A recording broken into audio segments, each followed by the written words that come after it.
This is Shawn Ullman. We all have a story to tell, lessons to learn, and this is my story.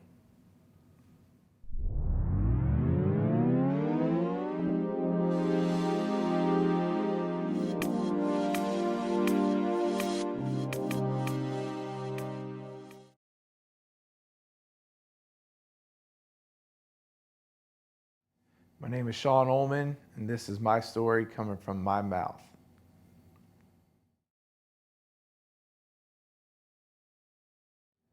I'm 42 years old. I was born and raised in Houston, Texas, and I live in Austin, Texas now. How would you say was your upbringing? Poor, rich, poor, middle class, or rich? I would say my upbringing is upper middle class. My dad was an optometrist. My mom was a stay-at-home mom, and it was a very good upbringing. As a kid, what did you think you were going to be? As a kid growing up, I really thought I was going to be an athlete, but that dream got crushed pretty soon as I stepped on any court. But I would say I really looked up to athletes or Michael Jackson growing up. So it was either going to be an athlete or a singer. And what was My first career choice was being a movie producer. I used to always walk around with a movie camera, filming everything from 6th grade on up. So I always knew I wanted to be close to the entertainment business. okay? In my education, I graduated 4 years of college with a bachelor's of science in radio, television, and film.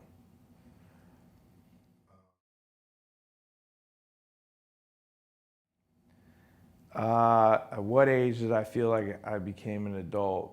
I would say that I was very fortunate and lucky that it was probably into my late 20s that I became an adult, that through the help of family and friends, like I kind of lived in a bubble for, probably to my, late 20s.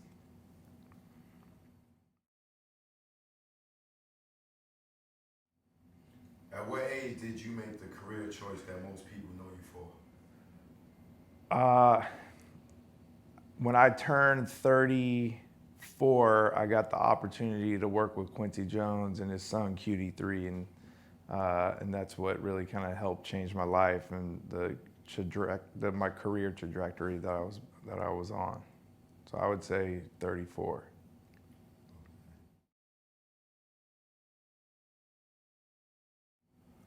What were your early struggles pursuing your dream, and how did you overcome them? My early struggles pursuing my dream were getting into the film industry. Growing up in Houston, Texas, I didn't have any connections or relationships in the entertainment business.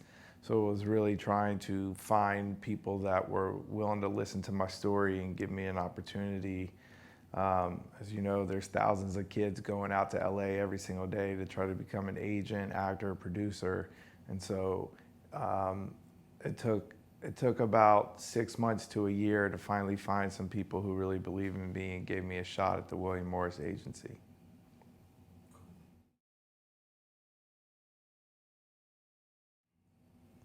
Did you have anybody close to you that doubted your dreams? Did I have anyone close to me that doubted my dreams?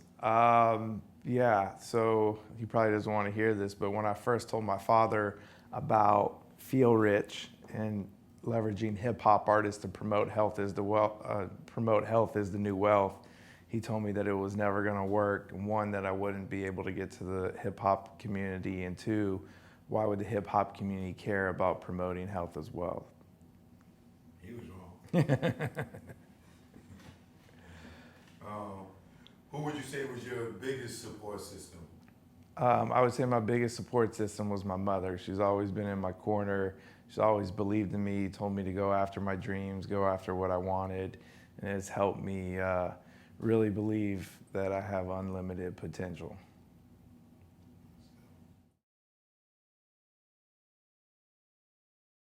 What is the highlight of your journey?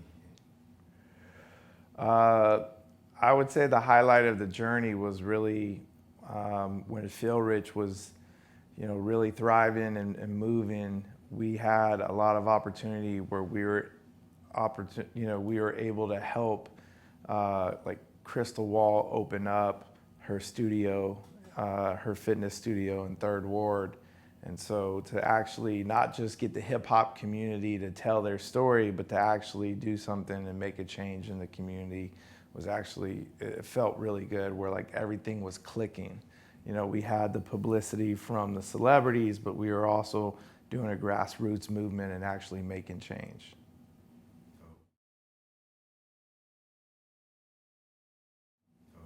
What was the worst part of your journey? The worst part of the journey was when everything, about a year later, when we just ran out of money.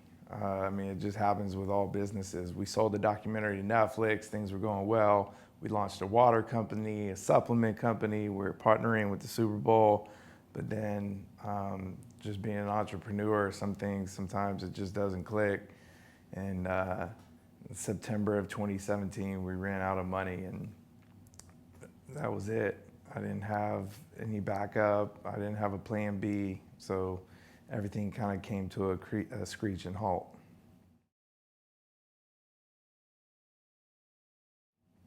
If you could go back and do it all over, what would you correct? If I could go back and do it all over again, I would focus more just on helping the community. I think we got a little focused on the celebrity aspect and had our hands in too many pies because we weren't really sure what our mission was. And so we were trying to do too many things too fast, too soon. And so if I could go back, I would really just focus on growing Crystal's fitness business and not trying to do all these ancillary businesses like the supplements and the water. All right, there's someone right now watching this somewhere, and they just getting on the highway, and they going on the same road you took, and you hundreds and hundreds of miles ahead of them. What can you tell them? What potholes to avoid to get to your journey? Whoever's starting the entrepreneurial journey, there's a couple of things. One, I would say you got to believe in what you're doing. So keep the focus and keep the belief alive. There's going to be a lot of potholes and doubts and failures along the way. But I would always say to overplan, keep the budget going, stay on budget, and just keep moving forward. I would say also to expect that everything's going to cost more money and take longer than you expected. Okay.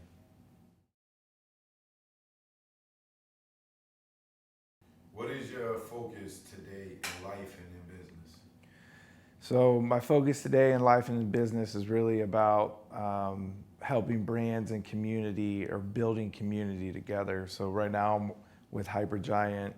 I'm helping them build their brand and market to the community, and also bringing culture and people together.